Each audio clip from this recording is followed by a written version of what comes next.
তারেক রহমানের সাথে বৈঠক হচ্ছে 13 তারিখ সকালে।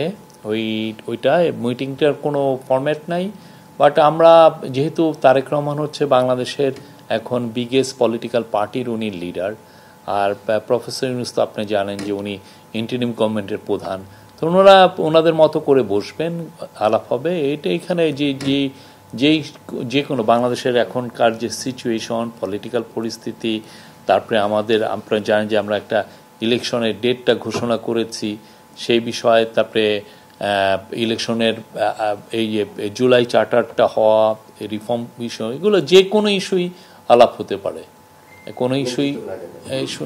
বাট মিটিংটা 13 তারিখ সকালে হচ্ছে, এইটুকু বলতে পারি। কি আলাপ করবেন এটা ওনারা ডিসাইড করবেন।